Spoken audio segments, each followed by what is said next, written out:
श्री सीतारामचंद्राभ्यां नमः। श्रीमद् वाल्मीकि रामायण प्रथम खंड अयोध्या कांड। चित्र तस्वीरें सर्ग। भागीरथ की तपस्या से संतुष्ट हुए भगवान शंकर का गंगा को अपने सिर पर धारण करके बिंदु सरोवर में छोड़ना और उनका 7 धाराओं में विभक्त हो भागीरथ के साथ जाकर उनके पितरों का उद्धार करना। श्री राम देव आदिदेव ब्रह्मा जी के चले जाने पर राजा भागीरथ पृथ्वी पर केवल अंगूठे के अग्रभाग को टिकाए हुए खड़े हो 1 वर्ष तक भगवान शंकर की उपासना में लग गए। वर्ष पूरा होने पर सर्वलोक कांति उमा वल्लभ भगवान पशुपति ने प्रकट होकर राजा से इस प्रकार का, नरश्रेष्ठ, मैं तुम पर प्रसन्न हूँ, तुम्हारा प्रिय कार्य अवश्य करूंगा। मैं गिरिजा कुमार गंगा देवी को अपने मस्तक पर धारण करूंगा। श्री राम शंकर जी की स्वीकृति मिल जाने पर हिमालय की ज्येष्ठ पुत्री गंगा जी ने, जिनके चरणों में सारा संसार मस्तक झुकाता है, बहुत बड़ा रूप धारण करके अपने वेग को दुस्तत बनाकर आकाश से भगवान शंकर के सौम्यमान मस्तक पर गिरी। उस समय परम दुर्धर गंगा देवी ने यह सोचा था कि मैं अपने परख प्रभाव के साथ शंकर जी को लिए दिए पाताल में घुसा दूंगी।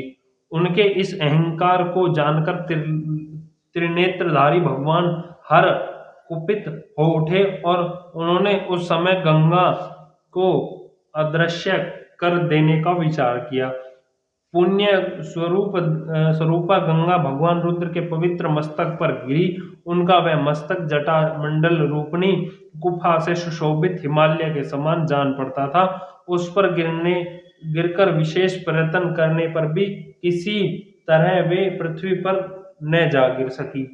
भगवान शिव के जटा जाल में उलझकर किनारे आकर भी गंगा देवी वहां से निकलने का मार्ग न पा सकी और बहुत वर्षों तक यह उस जटाजूट में ही भटकती रही। रघुनंदन भागीरथ ने देखा गंगा जी भगवान शंकर के जटा मंडल में अदृश्य हो गई है, तो वे फिर पुनः वहां भारी तपस्या में लग गए। उस तपस्या द्वारा उन्होंने भगवान शिव को बहुत संतुष्ट कर लिया। तब महादेव जी ने गंगा को बिंदु सरोवर में जाकर छोड़ दिया। वहां छूटते ही उनकी 7 धाराएं हो गई, हरदिनी, पावनी और नलिनी। ये कल्याणमयी जल से सुशोभित गंगा की 3 मंगलमयी धारा पूर्ण दिशा की ओर बहती है। सुचक्षु, सीता और महानदी सिंधु, ये 3 शुभ धाराएं पश्चिम दिशा की ओर प्रवाहित होती है। उनकी अपेक्षा में जो 7वीं धारा थी वह महाराज भागीरथ के रथ के पीछे पीछे चलने लगी। महान तेजस्वी राजश्री भागीरथ भी दिव्य रथ पर आरूढ़ हो आगे आगे चले और गंगा उनके पथ का अनुसरण करने लगी। इस प्रकार वे आकाश से भगवान शंकर के मस्तक पर और वहां से इस पृथ्वी लोक पर आई। गंगा जी की वह जल राशि महान कल नाद के साथ तीव्र गति से प्रभावित हुई। मत्स्य, कच्छप और शिशुमार सूंस झुंड के झुंड उसमें गिरने लगे। उन गिरे हुए जल जंतुओं से वसुधार की बड़ी शोभा हो रही थी। तदनंतर देवता, ऋषि, गंधर्व, यक्ष और सिद्धगण नगर के समान आकर वाले विमानों, घोड़ों तथा गजराजों पर बैठकर आकाश से पृथ्वी पर गई हुई गंगा की शोभा निहारने लगे। देवता लोग आश्चर्यचकित होकर वहां खड़े थे। जगत में गंगावतरण के इस अद्भुत एवं उत्तम दृश्य को देखने की इच्छा से अमित तेजस्वी देवताओं का समूह वहां जुड़ा हुआ था। तीव्र गति से आते हुए देवताओं तथा उनके दिव्य आभूषणों से प्रकाशित वहां का मेघ रहित निर्मल आकाश इस तरह प्रकाशित हो उठा था मानो उनमें सैकड़ों सूर्य उद्भूत हो गए हो। शीशु, मार, सर्प तथा चंचल मत्स्यों और उछलने से गंगा जी की जल में ऊपर का आकाश ऐसे जान पड़ता था मानो वहां चंचल चपलाओं का प्रकाश सब ओर व्याप्त हो रहा है। वायु आदि सहस्त्र टकडुमों बटे हुए फैन आकाश में सब ओर फैल रहे थे, मानो शरद ऋतु के श्वेत बादल अथवा हंस उड़ रहे हो। गंगा जी की वह धारा कहीं तेज, कहीं टेढ़ी और कहीं चौड़ी होकर बहती थी, कहीं बिल्कुल नीचे की ओर गिरती और कहीं ऊंची हो उठती थी, कहीं समतल पृथ्वी भूमि पर धीरे धीरे बहती और कहीं कहीं अपने ही जल से उसके जल में बारंबार टक्कर लगती रहती थी।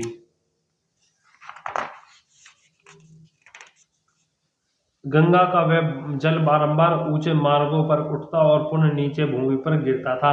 आकाश में भगवान शंकर के मस्तक पर वह वहां से फिर पृथ्वी पर गिरी हुई वह निर्मल एवं पवित्र गंगा जल उस समय बड़ी शोभा पा रही थी। उस समय भूतल निवासी ऋषि और गंधर्व यह सोचकर कि भगवान शंकर के मस्तक से गिरी हुई यह जल बहुत पवित्र है, इसमें आचमन करने लगे। जो साप भ्रष्ट होकर आकाश से पृथ्वी आ गए थे, वे गंगा के जल में स्नान करके निष्पाप हो गए तथा उस जल से पाप धल जाने के कारण शुभ पुण्य से संयुक्त हो आकाश में पहुंचकर अपने लोकों को पा गए। उस प्रकाशमान जल के स्पर्श के कारण आनंदित हुए संपूर्ण जगत को सदा के लिए बड़ी प्रसन्नता हुई। सब लोग गंगा में स्नान करने करके पापहीन हो गए। हम पहले ही बता आए हैं कि राजश्री राजा भागीरथ दिव्य रथ पर आरूढ़ हो आगे आगे चल रहे थे और गंगा जी उनके पीछे पीछे चल रही थी। श्री राम उस समय समस्त देवता, ऋषि, दैत्य, दानव, राक्षस, गंधर्व, यक्ष, वरुण, किन्नर, बड़े बड़े नाग, सर्प तथा अप्सरा, ये सब लोग बड़ी प्रसन्नता के साथ राजा भागीरथ के रथ के पीछे पीछे गंगा जी के साथ साथ चल रहे थे। सब प्रकार के जल जंतुएं भी गंगा जी के उस जल राशि के साथ सानंद जा रहे थे।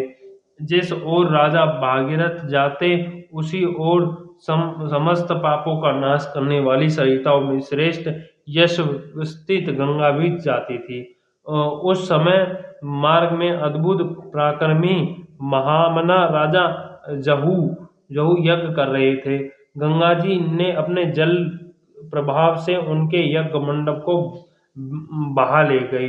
रघुनंदन राजा जहू उस गंगा का गर्व समझकर कुपित हो उठे। फिर तो उन्होंने गंगा जी के उस समस्त जल को पी लिया। यह संसार के लिए बड़ा अद्भुत बात हुई। तब देवता, गंधर्व तथा ऋषि अत्यंत विस्मित होकर पुरुष वर्ग महात्मा जहू की स्तुति करने लगे। उन्होंने गंगा को उन महात्मा नरेश कन्या बना दिया, अर्थात उन्हें यह विश्वास दिलाया कि गंगा जी को प्रकट करके आप उनके पिता कहलाएंगे। इससे सामर्थ्यशाली महान तेजस्वी जहू बहुत प्रसन्न हुए और उन्होंने अपने कान के छिद्रों द्वारा गंगा को पुनः प्रकट कर दिया। इसलिए गंगा जहू पुत्री एवं जाह्नवी कहलाती है। वहां से गंगा फिर भागीरथ के रथ का अनुसरण करते हुए चली। उस समय सरिताओं में श्रेष्ठ जाह्नवी समुद्र तक जा पहुंची और राजा भागीरथ के पितरों के उद्धार रूपी कार्य की सिद्धि के लिए रसातल में गई। राजश्री भागीरथ भी यत्न पूर्वक गंगा को साथ ले वहां गए। उन्होंने साप से भस्म हुए पितामहो अचेत सा होकर देखा रघुकुल के श्रेष्ठ वीर। तदनंतर गंगा के उस उत्तम जल ने सगर पुत्रों की उस भस्म राशियों को आपलेव कर दिया और वे सभी राजकुमार निष्पाप होकर स्वर्गलोक पहुंच गए। इस प्रकार श्रीमद् वाल्मीकि निर्मित अर्ष रामायण आदि काव्य के बालकांड में 43वां सर्ग पूरा हुआ। बोल सियापति रामचंद्र की जय। पवन सुत हनुमान की जय। लक्ष्मण भद्र शत्रुघ्न भगवान की जय। जय जय सियापति रामचंद्र की।